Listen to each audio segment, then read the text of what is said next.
Hey all, happy morning. நம்ம சேனலில் புதுசாக பார்க்குறீங்கன்னா ஒரு சப்ஸ்கிரைப் பண்ணிக்கோங்க.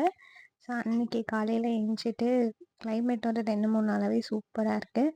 ஸோ மார்னிங் அப்படியே வேடிக்கை பார்த்துட்டு கொஞ்ச நேரம் அங்கேயே தூங்கிட்டேன். சரி, ஓகே, வேலை அடுத்து செய்வோம் அப்படின்னு கிளம்பிட்டேன். அந்த 2-3 நாளாகவே கிளைமேட் சூப்பராக இருந்துச்சு. ப்ளஸ் மழையும் பெஞ்சிட்டு இருந்துச்சு. ஸோ கிளாஸ் இருக்கா இல்லையா அப்படிங்கிற கன்ஃபியூஷன்லேயே 2 நாள் போயிட்டு இருந்துச்சு. அன்றைக்கி வந்து நமக்கு last day of baking class. So என்னோடய 15 டேஸ் ஆஃப் கோர்ஸ் வந்து அன்னைக்கு முடிஞ்சுது. ஸோ லாஸ்ட் டே இருக்கணும் கண்டிப்பாக. மழையே வந்தாலும் கிளாஸ் கேன்சல் பண்ணிடக்கூடாது. ஏன்னா அதுக்கு இன்னொரு நாள் வைப்பாங்க. ஸோ வேறு பிளான்ஸும் இருக்குது.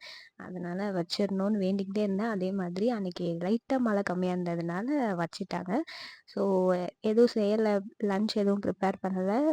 ஈவினிங்க்கு சுண்டல் மட்டும் ஊற வச்சுட்டு ரெடி ஆகிட்டு போனால் முன்னாடி நாள் நம்ம வந்து அந்த ஃபாண்டன்ட் ரெடி பண்ணி வச்சுருந்தோம்ல. ஸோ அந்த கேக் கம்ப்ளீட் பண்ணிவிட்டு next tall cake and tier கேக்ஸோட ஸ்பாஞ்ச் தான் ரெடி பண்ணியிருந்தேன். இது அந்த ஷேப்பில் கட் பண்ணியிருக்கிறத பார்க்குறப்ப எனக்கே நல்லா இருந்துச்சு. ஏன்னா ஃபஸ்ட்டெல்லாம் ஒன்று மேலே கீழே அந்த மாதிரி போயிடும். இதுலேயே வந்து எந்த அளவுக்கு லேர்ன் பண்ணியிருக்கேன் அப்படின்றது எனக்கு ரொம்ப சந்தோஷமாக இருந்துச்சு. அண்ட் அந்த பார்பி கேக் வந்து நான் வீட்டுக்கு எடுத்துகிட்டு வரல. ஏன்னா வரும்போது ஆட்டோவில் வந்தேன். அப்போ நான் அந்த ஆட்டோ டிரைவர் கேட்டேன், இந்த கேக் எடுத்துக்கிறீங்களா? ஏன்னா எக்கச்சக்க கேக் நானும் என் ஹஸ்பண்டும் சாப்பிட்டு சுகர் பேஷண்ட் ஆகிடுவோம் போல். அதனால் அந்த கேக் அவங்களுக்கு கொடுத்துட்டேன். பட் இது வந்து வீட்டுக்கு தான் எடுத்துகிட்டு வந்திருந்தேன்.